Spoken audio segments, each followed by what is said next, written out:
자, 이어서 마지막 시간 가겠습니다. 자, 빨리 끝낼게요. 네, 한 페이지 반 정도 하면 끝날 것 같아요. 자, 지증안 갈게요. 다 업적들 중심으로 이렇게 나열되기 때문에 빨리 끝낼 수 있습니다. 첫 번째, 한화정책. 중국의 제도를 채택, 국호를 사르국에서 신라로 중국식 왕호를 사용했다. 한화정책.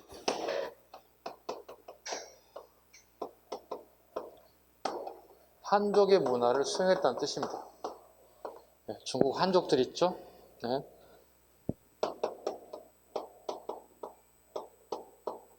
이 한족들의 문화를 수용하게 되었다. 한화 정책을 합니다. 앞으로 이제 중국의 문화들이 우리나라에 다 들어오기 시작했다. 지중왕 시기부터 시작해서 나라 이름도 사로에서 신라라고 하는 명칭으로 바뀌게 되었다. 한자식으로.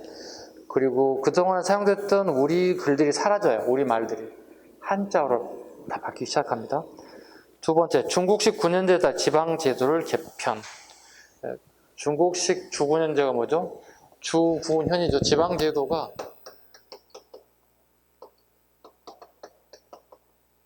이런 식으로 바뀐다는 거예요. 중국식 주9년제는 수나라, 당나라 이런 식으로 건너왔어요. 수나라 때 처음 주9년제도 처음 중국의 역사가 만들어지거든요. 수나라, 당나라 이런 식으로 들어오게 됐다. 우리나라에도.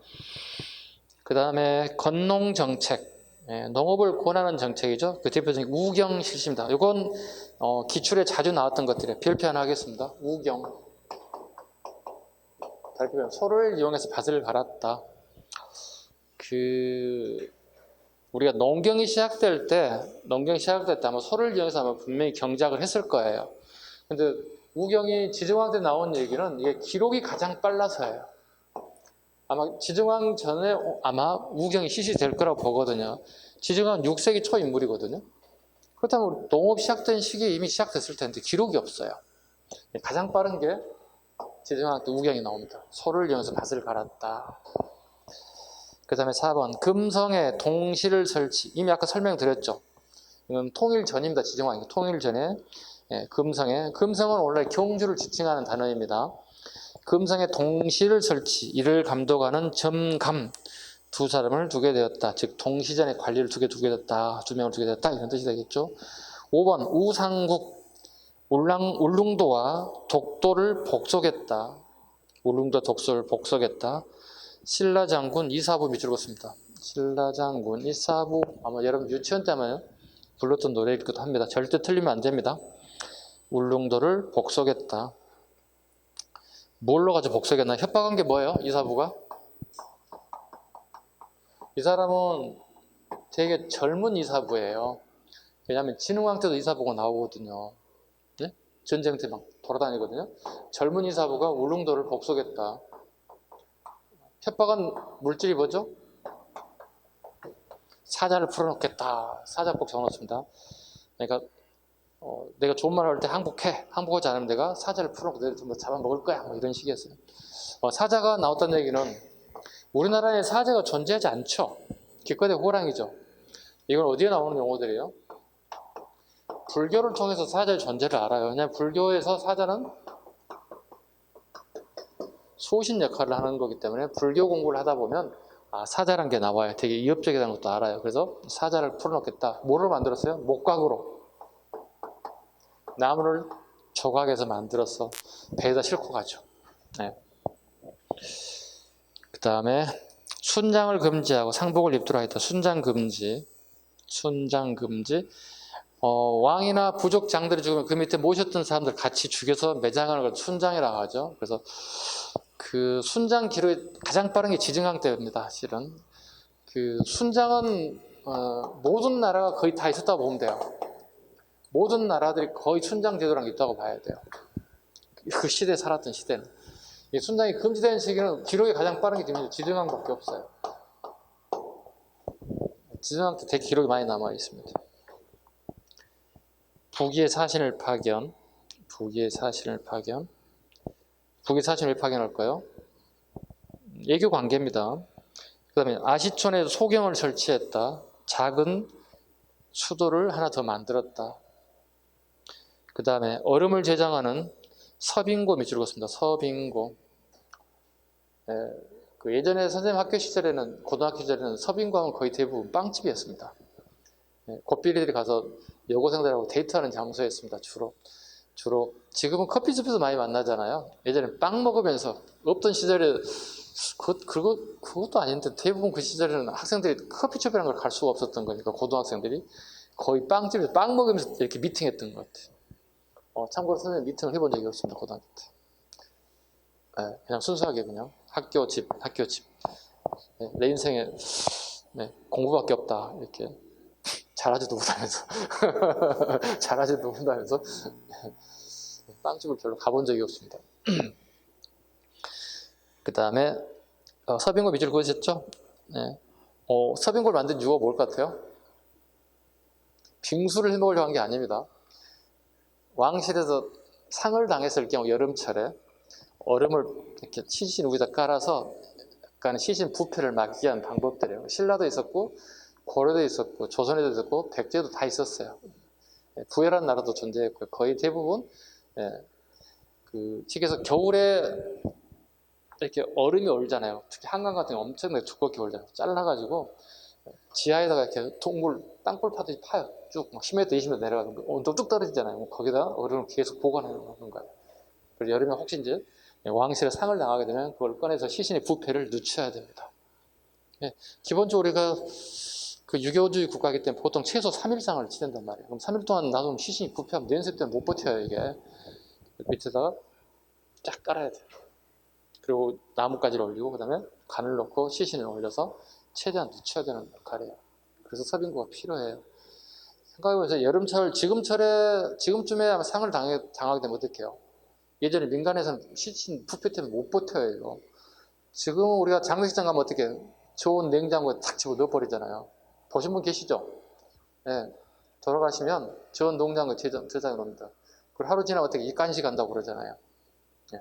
다시 기존의 옷을 입었던 한자복을 다 버리고 그 다음에 이제 하얀 수의라고 하는 걸 다시 입죠. 나는 약간 못마땅해요. 그냥 살아생전에 옷을 입고 그냥 묻었으면 좋겠는데 사람이란 게 이게 빈손으로 왔기 때문에 빈손으로 가야 된다는 거야. 그래서 수의는 특이하게도 호주머니가 없어요. 왜? 내가 빈손으로 왔기 때문에 빈손으로 가라는 거야. 우리 보통 다 호주머니가 막 있잖아요. 앞에 뒤에 막 다 있잖아요. 이렇게 유일하게 옷 중에 호주머니가 없는 게 수의예요.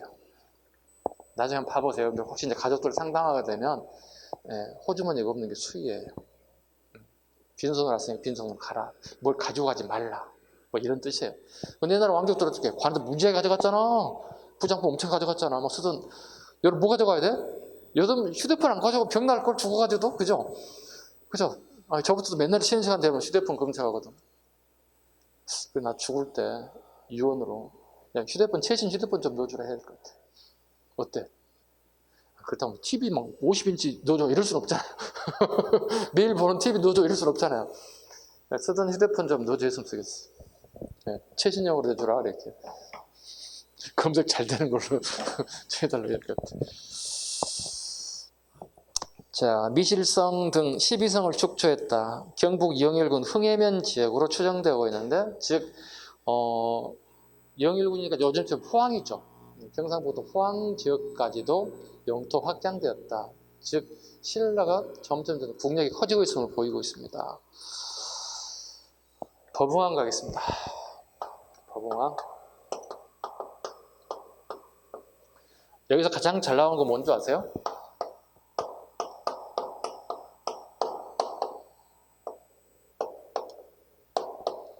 블렁크 문제예요.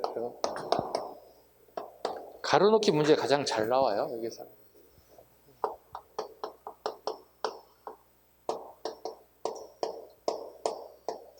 그래서 앞글자 자세 오시기 바랍니다. 이렇게 쭉 나열할 거야. 그리고 가 할 거야. 쭉 나열할 거야. 이거 넣어주지 않을 거야. 이것을 갖다가 다음 가에 들어갈 상하로 가장 옳은 거 물어본다고. 지중항의 업적, 법흥왕 블렁크, 그 다음에 지능학 쪽 나열해줄 거야. 이런 식의 문제 가장 많이 나온다고. 꼭 기억하셔야 된다. 20문제 중에 하나 내지 두 문제는 무조건 블렁크야. 가로넣기 문제가 나올 거야. 왜? 삼국 시대도 나올 거고, 고려도 나올 수 있고, 조선도 나올 수 있고, 그리고 근현대사도 나올 수 있어요. 블렁크 문제 최소 하나에서 두 문제 무조건 나온다고 보셔야 돼요. 그래서 모의고사들 이런 끊임없이 문제를 만들어 넣을 거예요. 그럼 여러분들이 맞춰야 돼요. 어차피 지금 여러분들 좀 1회차 모의고사 못 봤죠? 바쁘셔서. 학원이 바빠서. 아마 다음 주에 월요일쯤에 1, 2회차를 동시에 풀게끔 하거나 문제를 줄 것 같아요. 물어봤더니. 그래서 왜냐면 모의고사를 안 보면 문제를 안 만들면 편해지잖아요. 왜냐면 다른 학원 모의고사도 만들어 진도가 달라. 다른 학원은 근현대사부터 나가 지금. 여기는 앞에서부터 나가고 있어. 그러니까 어떻게? 모의고사를 두 가지를 만들어야 돼요. 보통 일이 아니에요, 이게. 왜? 대충 만들 수가 없잖아요. 하나 만드는데 10문제 만들 한 2시간 소비돼요. 타이핑 쳐야 되지. 문제 만들어야 되지. 그냥 어디가 뺏기는 게 아니잖아요, 이게. 되게 어려워, 이게. 어쩔 때는, 힘들어. 1시간 하고 난 다음에 커피 한 잔 먹고 밖에서 1시간, 시험 만들어, 싫어. 버티다가, 뭘 보내야죠. 또 10문제 만들어야죠. 보내고 막 이래요. 힘들어요. 다음 주에 한 번에 같이 보면 됩니다. 분명히 이거 넣을게요, 제가. 블렁크 한 문제 하나 낼게요. 아셨죠? 연습하시라고요. 네, 맞아도 괜찮고 틀려도 괜찮아요. 모의고사 피하지 마세요, 제발. 보면 죽기 살기로 보세요. 혹시 못 보게 되면 어떻게 해야 돼요, 여러분들? 모의고사 좀 주세요. 봐야 돼. 찾아서 독서실 앉아서 봐. 그리고 해설지 봐. 그거 하나씩 다 모아, 철에서. 왜냐면 당장에 시험 문제 모의고사를 사기 그렇잖아요. 내년 대비하는 문제가 지금 나오고 있잖아요. 근데 책으로 나오는 것은 시중에 나오는 것들 어떻게 해요? 그건 절대로 뭐가 있어? 실제 시험에 안 나와. 한 문제도 안 나와. 꼭 기억하셔야 돼요. 이 방송을 보시는 분, 또 여러분들 마찬가지. 시중에 나와 있는 모의고사는 참고로 보시지 절대 문제 안 나와. 왜? 출제자가 기출문제하고 모의고사 다 시중에 나와 있는 거 다 가지고 들어가. 한 문제라도 동일하게 되면 어떻게 될까? 그 출판사 대박 나요. 한 문제 맞아도 100% 적중했다고 엄청난 광고 때려. 그럼 출제가 뭐가 되겠어? 카피한 것밖에 안 되는 거잖아. 이게 절대 되질 않아. 그래서 시중에 나와 있는 모의고사는 봐도 괜찮아요. 봐도 괜찮아. 단 신뢰하지 말라고. 문제를 푸는 데는 만족해야지. 이거 나올 거야 생각하면 안 돼. 그러면 학원 모의고사는 오픈이 안 돼. 서점에 안 나간다고. 그럼 뭐가 무슨 장점이죠? 이게 좋은 문제라는 얘기야. 왜? 선생님들이 변형시키거나 이런 유형의 문제를 예상해서 만드는 거야. 그래서 이 문제를 갖다 절대 버리지 말라고. 남 주지 말라고. 경쟁자에게. 다른 학원이나 독학하는 사람들 주지 말라고. 여러분만 가져야 된다니까. 그게 장점이잖아. 내가 돈 주고 비싼 아까운 시간 내서 수업을 듣고 합격을 빨리 하고 싶은 욕심에서 하는 것들인데 여러분만이 그런 정보를 독점하셔야 한다는 얘기입니다. 오케이? 오케이. 그래도 여러분만 합격하지 정보를 여러 가지를 공유할 필요는 없잖아요. 꼭 명심하시고 꼭 챙겨서 보실 것. 무조건 다음 주에는 챙겨볼 것. 안 보더라도 문제를 챙겨달라고 할 것. 해설자고 줄 것. 무조건 주세요. 빡빡 써. 아셨죠? 빡빡 써서 꼭 챙겨서 파일에다 철에서 1회차, 2회차 쭉 모집하세요. 이렇게 매주 하다 보면 시험 볼 때까지 엄청난 양의 책 한 권이 만들어진다. 안 사도 되잖아. 막 3만 원, 4만 원씩 하는데 그 책 한 권에 좋은 자료가 되는 거잖아요. 이어서 갈게요. 어디가 이렇게 갔냐? 법응하면 되겠다. 자, 법응함 가겠습니다. 자, 중앙에 병부가 설치되었다. 병부 밑줄 긋습니다. 전통적인 문제입니다. 이게 뭐냐면 반대 개념이 여기거든요. 그 신라는 우리 알다시피 육부족 연맹체잖아요. 그죠? 그럼 육부족의 장들이 있잖아. 이 사람이 다 사병을 거느렸다고. 막 10,000명, 20,000명씩 막 거느리는 거야. 먹이고 재우고 키우는 거야. 군사를 키우는 거야. 자기 사병이야. 근데 이거 사병들만 있으면 왕이 명령이 먹히질 않아요. 저기요, 저기 백제하고 전쟁할 텐데 군사 5,000하고 군량미 좀 보내주세요. 이렇게 한다고. 귀족 때 뭐라고 할 거예요? 10,000명이요? 왜요? 내가 10,000명 주면 당신 나에게 뭐 줄 건데요? 미쳤어요? 내가 얘들 어떻게 만드는 줄 아세요? 돈 얼마 투자한 줄 아세요? 군량미도 달라고요? 미쳤어요? 말을 듣지 않아. 왕이 씨알이가 안 먹히는 거야. 그래서 어떻게 왕실에 직접 병사를 길러서 명령할 수 있는 권한이 생기게 되는 병부를 처음 만들게 된 거예요. 이렇게 되면 뭐죠? 군사권을 이동할 수 있는 왕권이 기본적으로 강화되고 있는 모습이 보이고 있는 거예요. 병부는 되게 중요해요. 근데 시험장에 가면 되게 틀려요. 왜냐하면 진흥왕 때 병부가 설치될 때를 가보면 안 된다고 이렇게. 자주 얘기하잖아요. 대충 빨리 많이 하지 말라고, 정확히 하라고. 외워, 이렇게. 법응왕, 병부, 비읍, 비읍. 앞글자만 따면 돼요, 이렇게. 절대 안 잊어먹을 거야. 법응왕, 병부. 즉 군사권을 이동할 수 있는, 움직일 수 있는 권한이 생기기 시작했다. 힘이, 파워가 생기기 시작했다. 두 번째, 율령반포. 되게 늦어. 자랑스럽지만 되게 늦어. 삼국 중에 가장 늦어. 6세기니까. 율령반포. 율령. 율령이 뭐예요? 물어보면 모르는 사람도 있더라고요.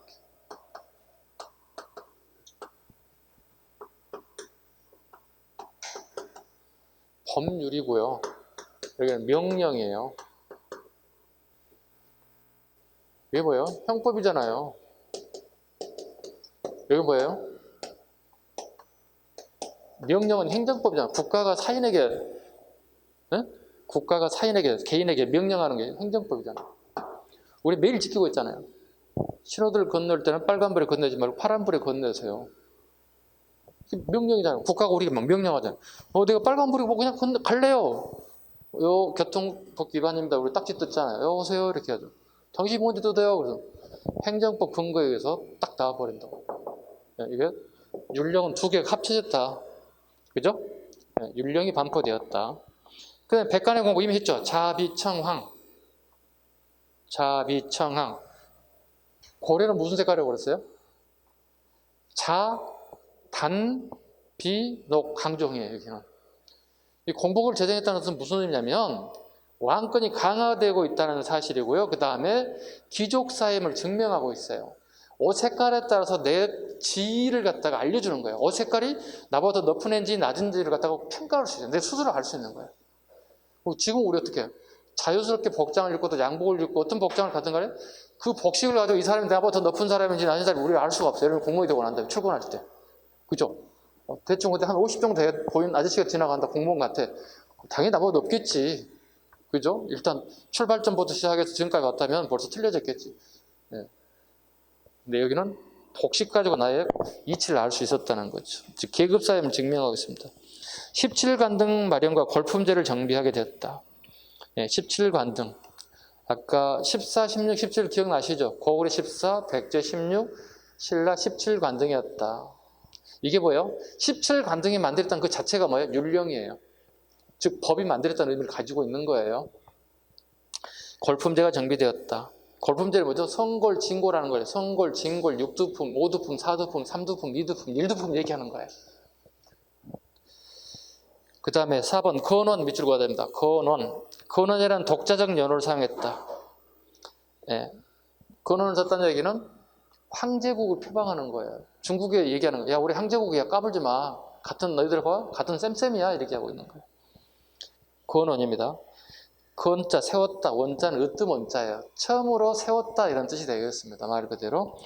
불교공인 2차돈, 법응의 조카입니다. 2차돈의 순교와 원표의 활약으로 불교 처음 공인되었다. 일단 비율표 하나만 해볼게요. 왜냐하면 지금 불교에 대한 부분은 안 할게요. 왜냐하면 뒤에 불교사 갈 때 너무 할 게 너무 많아서 지금은 생략. 일단 생략. 뒤에 불교사 총 정리 다시 할게요. 불교만 여러분도 아마 이틀 정도 해야 될걸요. 아마 2회차 정도 해야 될걸요. 양이 많아서. 이번에는 하루에 다 끝낼게요. 기초 강의 너무 어려운 거 안 할게요. 네, 또 심화 강의도 기다리고 있으니까 이번에는 기초 따로 심화 따로 갈 생각을 하고 있습니다. 그 다음에 불교식 왕명을 사용했다. 법응왕 때부터 진덕여왕 때까지. 아까 잠깐 설명드렸죠. 그죠? 지, 법, 진, 법응 전부 다 불교식 왕명이에요. 지, 법, 진, 진응, 진지. 진짜왕은 진흥왕의 둘째 아들인데 이 사람이 퇴출돼요. 그래서 첫 번째 아들이었던 여기 보면 직계 큰 손자가 진평왕이 되겠죠. 진평왕. 그 다음에 아들이 없었죠. 선덕여왕. 그 다음에 결혼하게 된 사촌 언니 진덕여왕이 왕위를 계승했죠. 1, 2, 3, 4, 5, 6 6명의 왕이 전부 다 불교식 왕명을 사용했어요. 저기는 다 불교식 왕명이에요. 이 정도는 알아야 돼. 지, 법, 진, 진지, 진평, 선덕, 진덕여왕 전부 다 불교식 왕명이에요. 여기는 아닙니다. 예, 불교 공인된 이후부터 가야 되니까. 그래서 순서대로 볼 때 지법진 일단 적어놓고 나머지는 적으면 돼요. 지법진. 예, 진흥왕이 그 말년에 부인과 함께 머리를 깎고 스님이 돼버려요. 나 왕이 더 이상 욕심 없어. 큰아들에 주려고 했는데 큰아들이 죽어버렸어요. 개에 물려 죽어서 둘째 아들이 왕위를 계승했어요. 둘째 아들 진짱이 약간 그 문제가 있어요. 여성 편력 문제가 또 걸려 있습니다. 그래서 진평왕은 진흥왕 첫 번째 아들이에요. 그러니까 장손이죠. 진흥왕이. 진평왕이 진지왕을 몰아내고 왕위를 계속 찬탈했죠. 즉 삼촌을 몰아내고 조카가 왕위를 찬탈했어요. 진평왕은 그런데 아들이 없어요. 선덕량이 왕이 된 거죠. 선덕량도 삼국사경 결혼 얘기가 있고 삼국유사님 결혼을 4번 했다는 기록이 나와요. 뭐 어떤 책이 옳은지는 몰라요. 어쨌든 결혼했다 손 치더라도 일단 자식이 없으니까 사촌 언니가 왕이 되는 거죠. 근데 여기서 자식이 없어요. 진덕량도 50이 다 돼서 왕이 됐어요. 그러니까 그때 당시 50이 엄청나게 장수한 거예요. 네. 지금 50은 그냥 살다 보면 그냥 50 되는데 자식이 없는 거예요. 그래서 누가 왕이 되는 거예요. 그 다음에는 이제 김춘추는 진주왕의 손자예요. 그런데 여기는 진골로 격하가 된 거예요. 진주왕 때문에. 진주왕이 왕위를 찬탈당하기 때문에. 그래서 최초의 진골인 김춘추가 왕이 되는 거예요. 이 사람은 그래서 뭐라고 부르는 거예요?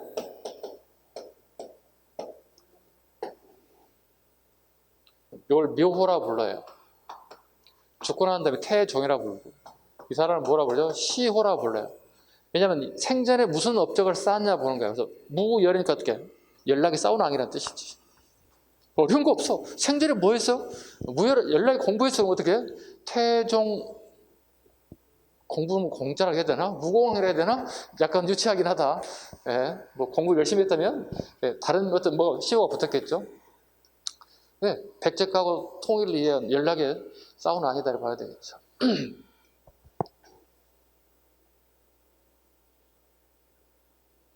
그 다음에 7번 금강가야 정복. 낙동강과 영토를 확장했다. 금강가를 정복했다. 본가야라고도 합니다. 오늘날 김해 지역이죠. 백제를 통하여 중국 남조와 양나라 수교, 상대등 제도 밑줄 긋고요. 상자에 동그라미 치시고 531년, 불교공인 527년에 밑줄 긋습니다. 불교공인과 상대등을 던져놓고 선후관계를 물어볼 수가 있어요. 불상입니다. 상대등 볼게요. 상대등 형식적으로 국왕에 임명되었지만 실제로는 귀족 내부 세력 관계나 골품에 따른 서열에 의한 임명작을 정해서 왕권과 귀족 간의 타협적 사물이다 밑줄 그어요. 타협적 사물이다. 무슨 얘기냐면 귀족들에 의해서 불교가 공인되죠. 공인되고 난 다음에 귀족들이 요구한 게 뭐예요? 상대등은 우리가 가져갈게요. 임명권 우리가 가져갈게요. 우리가 추천해 주는 거예요. 대신에 형식적으로 왕 임명하지만 우리 신하들이 이걸 가져갈게요. 이렇게 하는 거예요. 그래서 불교와 귀족 간의 타협의 산물이 상대등 제도예요. 불상입니다. 잘 기억하시면 선후관계 끊임없이 나올 겁니다. 그 다음에 울진 봉평비 별표. 자, 율령 정치가 보이고 있습니다. 이게 뭐냐면 울진 지역은 경상북도 울진 지역은 원래 고구려 땅이었습니다. 오케이? 원래 고구려 땅이었는데 법왕 시기에 신라 땅으로 편입이 됐어요. 편입이 됐는데 그 편입된 지역에 신라 사람들이 세금을 거둘 거 아니에요. 그런데 기존의 신라의 농민들이 훨씬 더 많은 세금을 걷어갔어요. 그러면 고구려 사람이다 어느 순간에 신라인이 되면서 세금 왕창 뜯기게 된 거야. 먹고 살기 힘든 뜯기게 되는 거야. 되게 열받지. 그리고 신라의 복속민인 우리를 갖다가 신라인으로 보지 않고 약간 밑으로 보기 시작한 거야. 이걸 갖다가 우리는 여기 나와 있겠지만 노비 취급을 하게 돼요. 그래서 노인법이라고 불러요. 노인법을 적용해서 즉 노비처럼 취급해서 과다한 세금을 걷어가는 것에 대해서 이 사람들이 열을 받아요. 그래서 이 사람들이 관청을 불질러 버렸어. 관청 불질러고도 해결이 안 돼. 어떻게 야산에다 불을 놔서 되게 무용한 일이잖아요.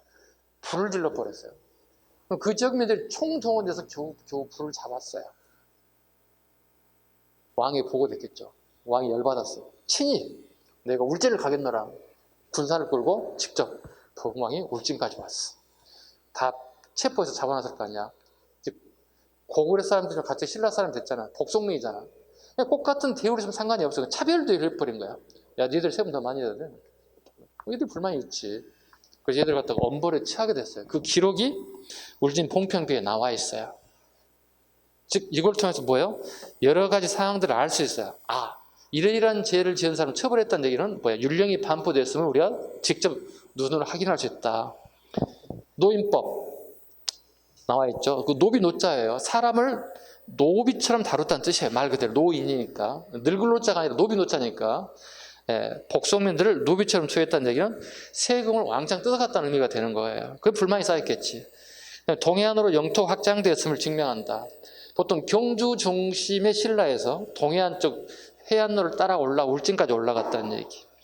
17관등이 명칭이 보이고 있다.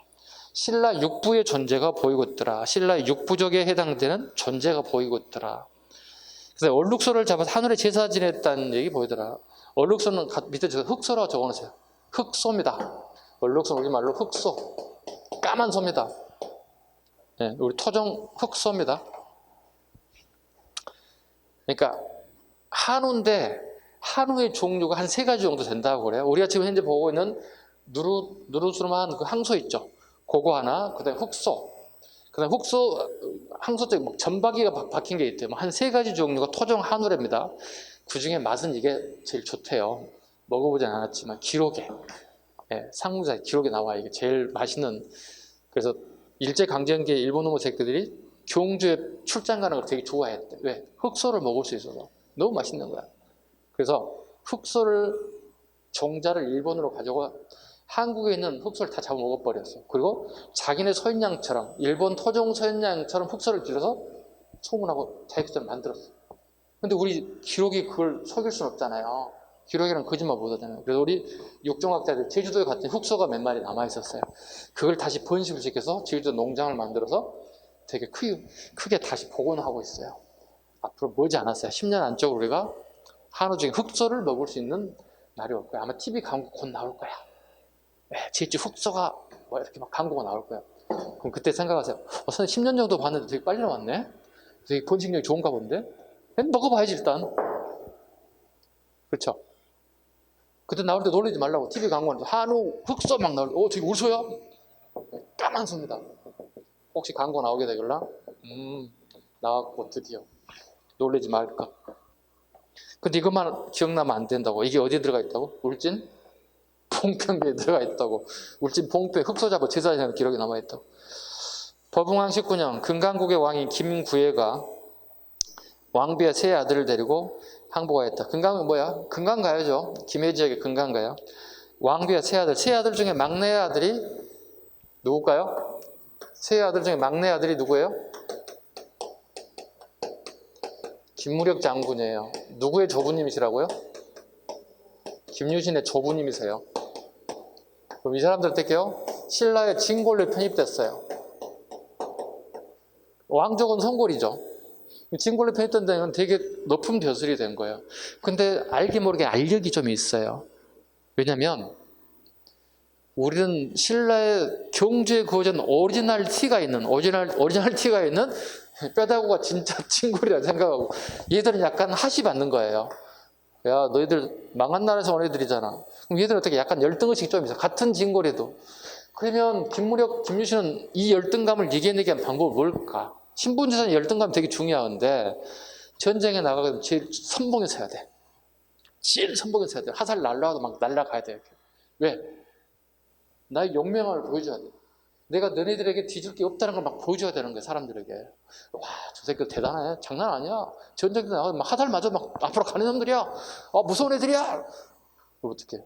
이렇게 신분에서 약간 열등의식이 사라지기 시작하는 거야. 그래서 가야인들을 적극적으로 전방에 내세워서 전쟁에 임하게 돼요.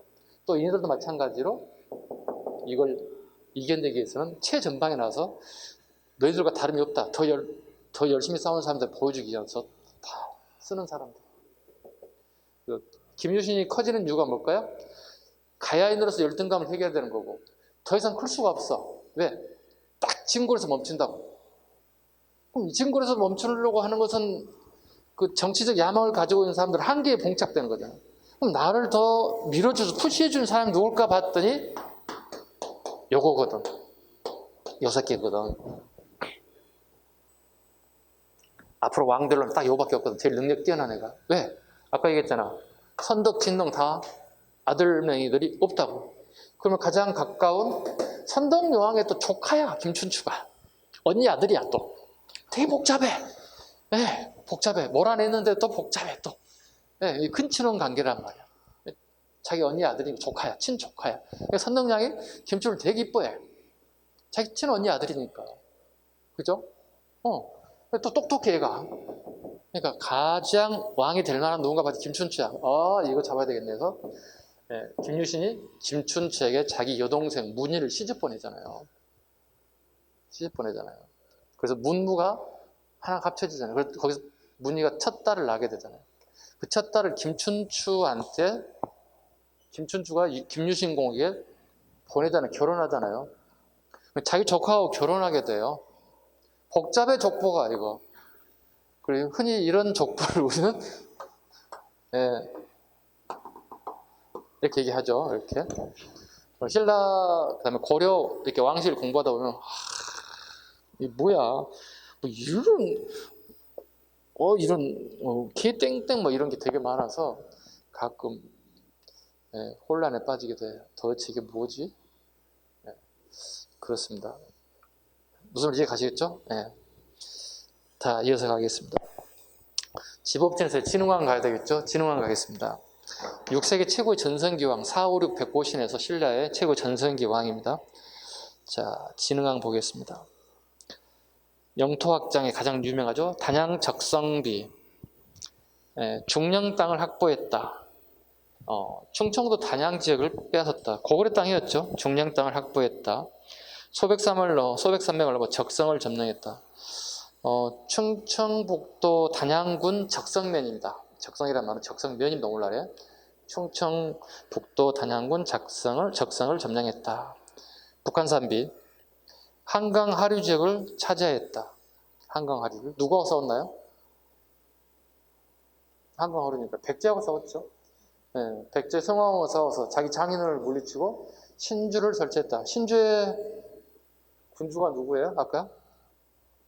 김무력이라고 살짝 적어 여기다. 신주의 군주가 김무력이라고. 김무력, 젊은 김무력이. 김무력 아까 누구예요? 누구 할아버지? 뭐 보이는 게 없어. 나가 명령하면 가서 막 깨러 부시는 사람이에요. 김무력이 신주의 짱이 된다. 아까 김무력이 누구를 죽였다고 그랬지? 매복에서? 성왕을 매복에서 죽여버렸잖아. 우리 진흥왕이 어떻게 할까? 좋아할까 싫어할까? 좋아하지. 그럼 김유신의 할아버지인 김무력을 되게 좋아할 수밖에 없어요. 진흥왕이. 잘 이용하는 거예요. 그 다음에 창녕비. 창녕비 561년, 대가야 정복 562년. 보통 우리가 영토를 빼앗고 난 다음에 비석을 세우는데 여기 좀 반대가 되어 있습니다. 왜냐하면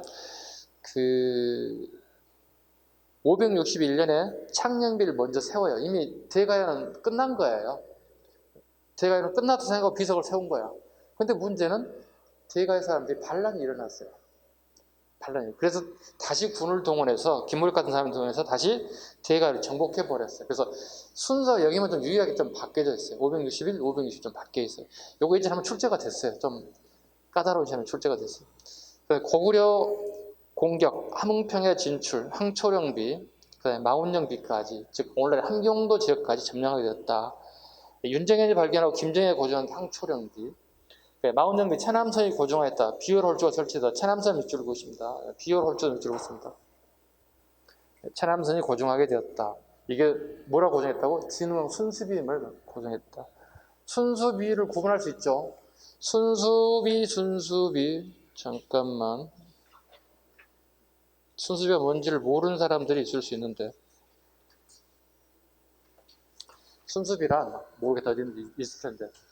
순수비란 왕이 직접 군사를 이끌고, 삼국시대 왕이 직접 군사를 이끌었다고 해서 왕이 직접 적군의 땅을 갖다가 빼앗고 거기에 비석을 세운 걸 순수비라 불러요.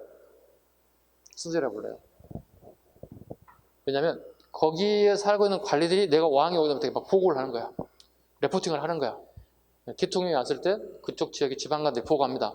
이쪽의 인구는 뭐 몇 명이고 뭐 공공간선은 몇 개 있고 뭐 딱 보고할 거 아니야. 그걸 기념하고 거기 비석을 딱 세우게 되는 걸 순수비라 불러요. 이해 가셨죠? 순수비란 왕이 직접 참전해서 빼앗은 땅에서 비석을 딱 꼽는 걸 순수비라고 합니다. 그 다음에 하랑도 공인. 그 하랑도들은 원래 여성으로 출발했습니다. 그래서 원하라는 표현을 썼죠. 원하, 꼬다자가 들어갔죠. 근데 진흥왕 때부터는 이제 남성 중심으로 바뀌죠. 이제 왜? 전쟁에 필요한 부분이기 때문에 여성보다는 훨씬 더 남성적이 더 효율적이죠. 그래서 이때 하랑도들이 남성 중심 하랑도가 공인됩니다. 그 다음에 진평왕 가야 됩니다. 진평왕 때는 하랑도를 지켜야 할 율법이 만들어집니다. 이걸 세속옥이라고 합니다. 구분 잘 하셔야 됩니다. 하랑도가 공인된 것은 진흥, 하랑도를 지켜야 할 세속옥의 5가지는 세속옥에는 진평 구분하시면 됩니다. 국사, 거칠부의 국사. 진흥왕 6세기에 역사책이 만들어졌습니다. 그 삼국의 역사책은 아마 김부식이 삼국사기를 편찬할 때 참고문을 100번 썼을 거예요. 근데 그 삼국시대에 만들었던 역사책 다 사라지고 없어요, 지금 현재. 그 오리지널 문헌이 발견된다면 어떻게 될까? 이거 완전 국보가 됩니다. 생각해봐. 그걸 하나 발견해봐. 부르는 게 가격이야. 우리 세종장이 만드는 한글 그거 하나 얘기하죠. 뭐 1,000억 얘기하고 있어. 소장기하고 1,000억 내놓으라고. 1,000억 내놓으면 주겠다. 그럼 요거 훨씬 된 오래된 고구려 신라 시대 역사서가 혹시 발견된다면 어떻게 될까? 이건 부르는 게 아주 조야, 조 이것은. 그게 1,000억이면 이건 어마어마한 금액이 불러야 되겠지. 그죠? 어때? 이거 하나 건지면 어떻게 해? 공부 다 때려쳐야지. 그지? 그렇지 않나요? 보통 공부야, 공부는 평생 먹고 쓸 돈 다 모아서 매일 하루에 막 1,000만 원씩 써도 부족해. 평생 동안 1,000만 원에 뭐 1억씩 써도 부족해. 지쳐. 쓰다가 1억씩 쓰다가 막 지칠 거야. 그렇지 않나? 네, 그럴 것 같아. 불교 장가겠습니다. 항룡사 건립. 항룡사 건립. 고을승리 해량을 맞아 불교 교단은 해량에 미치고 있습니다. 신라에는 승려들이 능력이 좀 부족했다고 봐야 돼요. 그래서 고구려 승려를 갖다가 맞아들였다. 그리고 처음으로 국통, 주통, 군통 제도가 만들었다. 그 승통은 그 고려라고 적어놓으세요. 승통 제도는 고려입니다. 국통, 이게 번역을 해놓은 거예요. 국통, 주통, 군통 제도. 승통 제도는 고려의 제도입니다. 즉 승려를 통솔을 하는 자리, 넘버원의 자리. 승통이란 말은 승려를 통솔, 전체 모든 승려를 통솔을 하는 자리. 요즘 지금은 뭐냐면 조계종 총무원장이야. 응? 불교에 조계종 총무원장, 현재로 보면 총무원장급이야, 넘버원급이야. 뭐냐면 인사, 재정 모든 권한을 다 가지고 있어. 총무원장이. 넘버원의 급에 해당된다. 이 승려를 데려왔다. 그리고 너무 지략에 뛰어났다, 그분이. 그만큼 신라의 승려들 능력이 해량을 따라가지 못했다. 이분이 오셔서 한 게 있습니다. 팔간해와 호국집행. 팔간에 미치는 것이 백자강에 미치는 것입니다. 팔간해. 그 다음에 백자강에. 팔간에는 도교와 불교가 좀 섞여 있다고 보시면 돼요. 이렇게.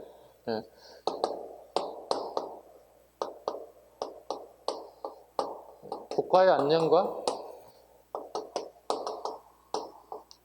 왕실의 번영을 기원하는 행사를 보시면 됩니다. 이런 목적을 가지고 있는데 또 차이점이 있죠. 그 신라는 주로 이제 하랑도들이 전쟁터에 나가서 되게 사망하는 경우가 많습니다. 왜 최전방에 막 서는 사람들이 있더니 그 사람들이 명복을 좀 빌을 필요가 있다. 고려는 이거 그대로 가면 돼요. 이렇게 국가안전과학실이 주로 번영을 지원하는 것들이라고 보시면 돼요. 원래 목적은 이게 맞는데 신라는 약간 좀 변질됐죠, 그죠? 하랑두들의 명복을, 돌아가신 분들의 명복을 좀 기원하겠다, 이런 목적도 많이 가지고 있어요. 백자강에 100명의 뛰어난 스님들이 왕실에 와서 불경을 암송하는 겁니다. 목적이 여기 있습니다. 국가안전과 왕실 번영을 기원하는 거다 보시면 돼요. 백자강에. 그 유명한 원효대사는 여기 없어요. 백자강에. 그 유명한 이 백자강의 100명의 스님들은 기록이 없어요. 원효대사는 여기 들어가지도 못해서, 왜? 파괴성이었으니까. 기후를 깨버린 파괴성이었으니까. 근데 백자강에 참석하지 못한, 들어가지도 못했던 원효대사는 동남아시아를 통틀어서 탑에 꼽는 인물이에요. 불교담을 꼽는 인물이 됐어요. 왜? 능통하신 분이니까. 우리나라에서 원효대사가 유명한 게 아니라 불교 국가에 제일 유명한 인물이 원효대사예요. 그만큼 인지도가 높으신 분이에요. 원효대사. 역설적이지 않나요? 그 당시 그렇게 뛰어난 승려들이 왕실의 초대를 받아서 불교를 암송하고 맛있는 음식을 먹고 왔는데 원효대사들은 어디 있는지도 모르는데 그 유명한 승려가 됐다는 건 되게 아이러니하는 거예요. 5년 안에 못 들어갔다고 파괴성이기 때문에 승려가 된 계율을 깨버렸잖아요. 나와서 술 마시고 다니고 여자 만나서 결혼하고 아이까지 낳고 뭐 이상한 짓만 하고 다니잖아요. 불교 좀 가져보세요. 너무 어려워요. 그랬더니 남의 탑을 한 1000번 암송해보세요. 그럼 천국 갑니다. 이렇게. 그 당시에 사람들이 가장 큰 고민거리가 뭐냐면 내가 죽어서 어떻게 될 거니 가장 큰 고민거리였다는 거죠. 죽으면 뭐가 있어요?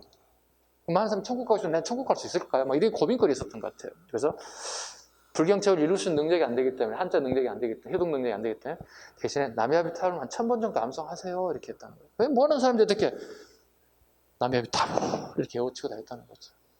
원효대 얘기입니다. 연계입니다. 경설치. 그 백관의 감찰 기능이라 보시면 돼요. 밑으로 감찰의 밑으로 긋습니다. 유사기관이 있습니다. 통일신라의 외사정. 통일되면은 지방에도 관원들이 이제 비리가 발생할 수 있어요. 그 다음에 발해는 중정대, 고려에는 의사대, 조선은 사헌부 같은 기능이 있었다. 연호갑니다. 개 대창에 동그라미 칩니다. 개국의 개, 대창의 대, 홍의 동그라미, 개대홍입니다. 개대홍. 연호가 3개 있습니다. 말년에 승복을 입고 법운이라는 법명을 받고 둘째 아들 사륜이 왕위를 개정하게 되었다. 이게 누구의 사륜이니까? 진지. 첫째 아들이 동륜인데 동륜은 개에 물려서 죽습니다. 개에 물려 죽을 정도면 이게 이제 남자의 급소인 성기를 물어서 가다출혈로 죽게 돼요. 그래서 그 첫째 아들이 죽고 그의 손자가 왕위를 개정해야 되는데 이때 왕위 다툼이 되게 치열하게 되면서 둘째 아들이 왕위를 가져가지고 그게 진주왕이 됐어요. 네, 그리고 그 아버지가 죽은 그 아들이 나중에 진평왕이 됐는데 삼촌을 몰아내고 왕위를 빼앗아갔습니다. 진지왕 보시죠. 사륜. 정치 혼란과 음란화의 합의에 의해서 폐위됐습니다. 음란하는 얘기는 여자 문제 때문에 그렇습니다. 네. 그 여자 문제는 다른 게 아니고 자기가 진지왕이 왕이 된 데는 여자 문제가 걸려 있습니다. 즉 아버지의 여인이 아버지의 죽자 그 여인이 왕의 아들에게 나에게 접근해서 내가 선생님 아들이라면 나에게 접근해서 자 당신 내가 왕위를 만들어 줄 테니 당신 나하고 결혼할래? 물어보는 거예요. 둘째 아들이 또 왕이 될 확률이 없어요. 근데 일단 왕이 되고 난 다음에 때려치면 되잖아요. 그래서 왕이 된 거예요. 근데 그 여인이 우리 아버지 여인이 나하고 살자고 얘기해요. 이게 말도 안 되는 거죠. 그죠? 나이 차도 있고 또 도덕적으로도 말도 안 되는 거잖아요. 우리가. 거부해. 근데 이 여인의 파고 너무 세. 그래서 다시 왕위를 폐위하고 아까 첫째 아들 죽었던 아들 이걸 왕위를 고위시켰어. 이게 이제 진평왕이 되는 거예요. 그래서 요 얘기하는 거야. 정치 혼란과 음란화의 합의에 폐위됐다. 그럼 하백에 그만큼 파워가 있었다는 얘기가 드는 거고, 그다음에 음란이란 말은 이게 여성 문제예요. 그 여성 문제는 아까 얘기했다시피 많은 여자를 둔 게 아니라 아버지의 여자 문제가 개입된 거예요. 복잡해. 이건 되게 복잡해요. 이걸 하나의 드라마를 만들어도 한 50편 장편을 만들어낼 거예요. 무슨 말인지 가셨죠? 신경 쓰지도 않아도 돼요. 진평안 가겠습니다. 자, 진종술 체크합시다. 석가족을 표방했다. 자기가 석가족의 가족이 환생해서 왕이 됐다는 거예요. 말도 안 되는 얘기예요. 그 다음에 성골, 진골 나눠 성골을 강조했다. 친중국 정책, 원광법사를 수나라에 보내 고구려를 치는데 수나라를 군사를 요청하는 걸사표를 밑줄었습니다. 바치고 김춘추를 당나라에 보내 외교 관계를 수립하기도 했다. 걸사표 밑줄었습니다. 원광법사 밑줄. 그래서 진평왕이 이걸 요구하자 원광법사 쓰긴 쓰는데 약간 찜찜해. 성녀인데 사람을 죽이겠다고 전쟁을 하는데 군사를 요청하는 건 찜찜하지만 왕이 나에게 명령해서 어쩔 수 없이 따릅니다는 게 나와 있으면 사료 보겠습니다. 진평원 30년 왕은 고구려가 빈번하게 강역을 침범하는 걸 근심하다가 수나라의 병사를 청하였다. 고구려를 정벌하려고 했다. 이에 원강에게 군사를 청하는 글을 짓도록 했다. 이걸 걸사표라고 합니다. 명하니 원강이 자기가 살려고, 이때부터 봐야 돼. 자기가 살려고 남을 죽이도록 하는 것은 승려로 살 일이 아니다. 제가 대왕의 토지에 살고 대왕의 물과 풀을 먹으면서 어찌 감히 명령을 오타가 빠졌어. 하나 빠졌어. 그 사이에 명령을 듣지 않겠습니까? 넣어주시기 바랍니다. 명령을 듣지 않겠습니까? 라고 하며 곧 글을 지어 바쳤다. 33년에 왕이 수나라에 사신을 보내요. 표문은 예교문서라는 뜻입니다. 예교문서인 표문을 바치고 출병을 청하니 수나라 양제가 이를 받아들이고 군사를 일으켰습니다. 수나라 양제 밑줄었습니다. 몇만이 왔죠? 113만. 이 2차 공격이고 살짝 2차 113만 공격이 온 겁니다. 2차 113만이 옵니다. 고구려 왕은 누굽니까? 이때?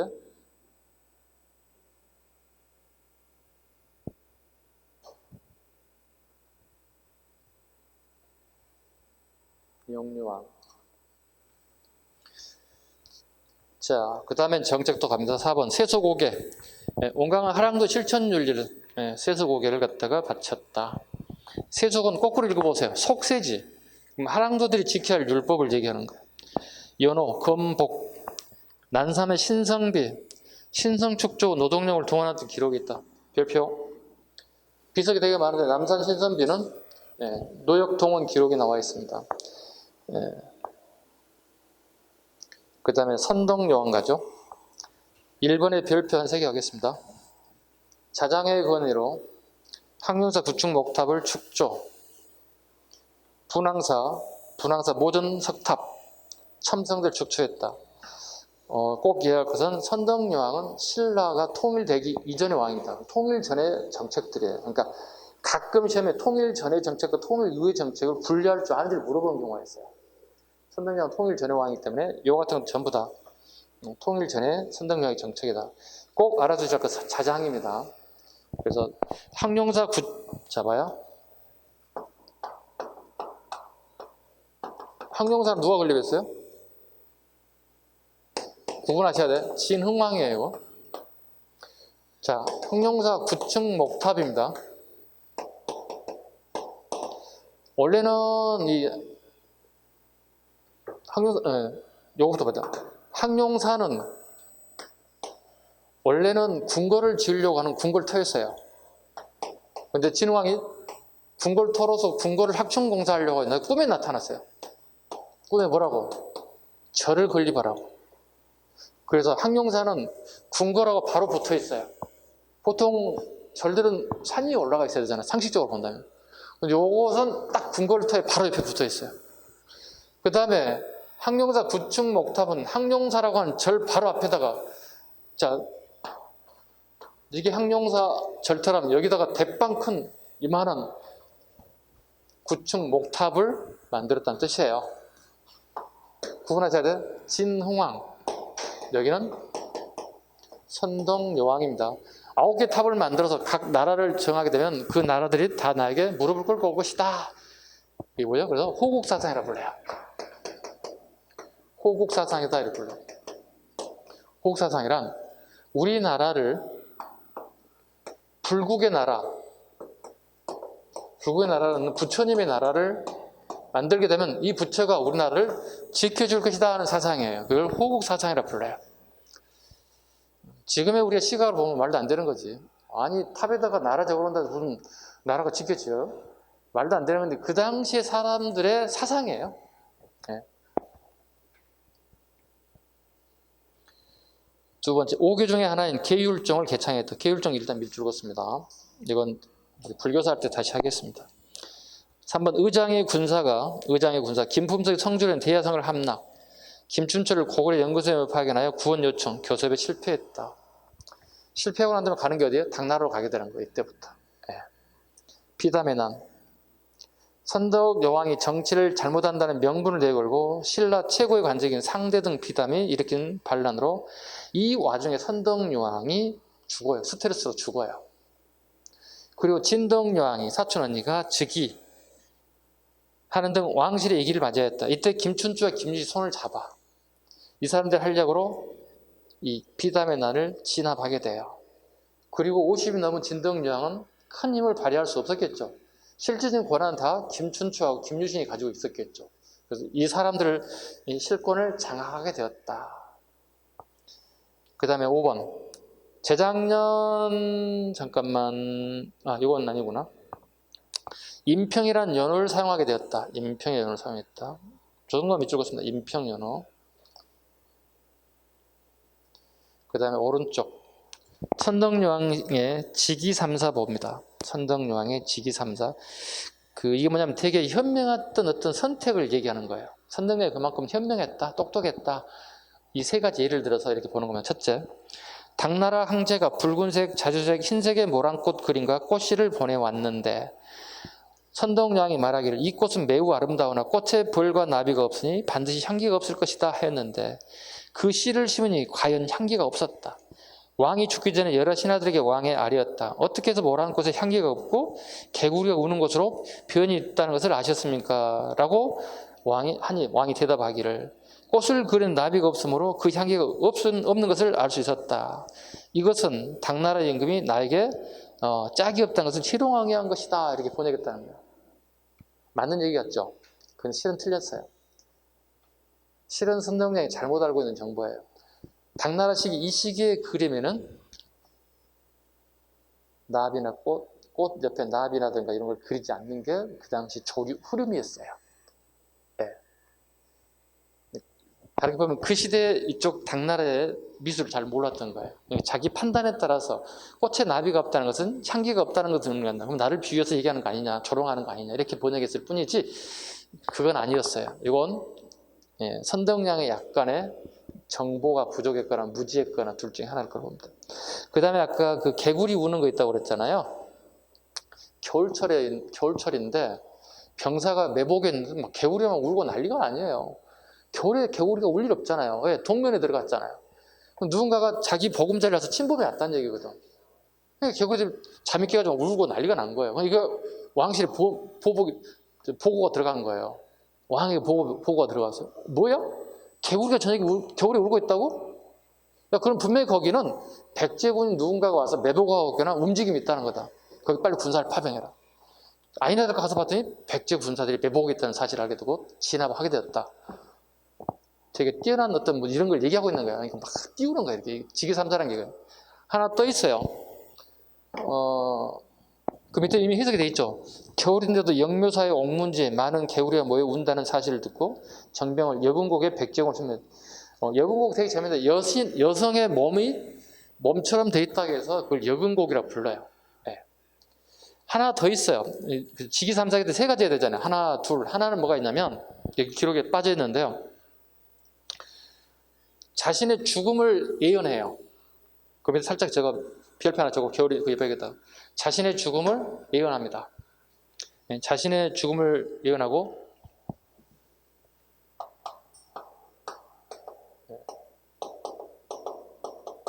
도리천의 매장을 요구해요.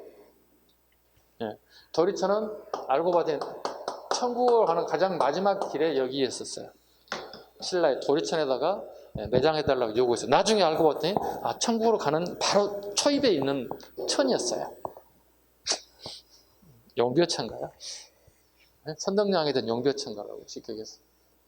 자, 진덕여왕. 이거 마지막 하고 끝냅시다. 이왕 하는 거. 이거 조금 넘겨갈 수 없잖아요. 진덕여왕. 품지의 분화. 기존의 품주가 국가의 기밀 사무를 맡은 집사부 재정을 관장한 창부로 분화되었다. 율령 업무를 담당할 자2방부가 설치됐다.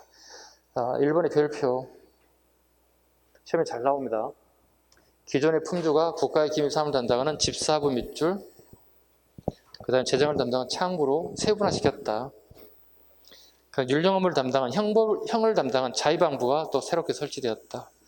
두 번째, 예교 나당연합군 군사동맹을 결성. 나당연합군의 밑줄 군사동맹. 독자적 연호 태하 폐기하고 당나라 고정연호의 이영희를 삼았다. 태하 밑줄, 이영희 밑줄. 3년절 경간부 기출 적어놔요. 경간부 기출. 경간부 기출에는 경찰 준비한 사람 무조건 잡아야 됩니다. 경간부 문제가 경찰 문제 별다른 게 없습니다. 차이가 없습니다. 태하와 이영희, 진덕여왕입니다. 이거 나오게 되면 뭐가 돼? 진덕여왕의 업적을 여러분이 선택지로 골라내야 된다고. 경찰 같은 시험은 이런 식의 문제가 나오면 뭐가 나올까? 1번이 답이 될 수 있어. 뭐가? 품주가 집사부와 창부로 분화됐다는 게 답이 될 수 있다고. 세분화되는 것 같아요. 3번 친당정책. 650년 당나라의 사신을 보내 백제군을 물리친 사실을 보고하고 오원 태평성을 이끌었습니다. 일종의 이겁니다. 써보세요. 막 이렇게 칭송하는 거 떠받치는 거예요. 대단하십니다. 막 이렇게 하는 거예요. 오원 태평성 글을 써서 막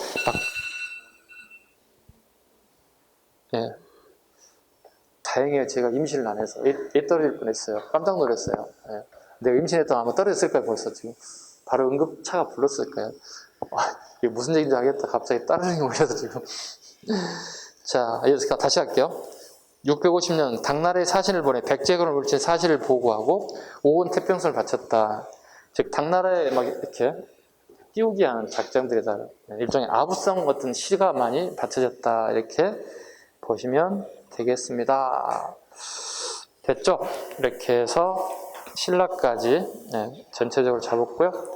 오늘 여기까지 수업 마치도록 하겠습니다. 다음 시간에 가야부터 나가는 거 하겠습니다. 수고하셨습니다.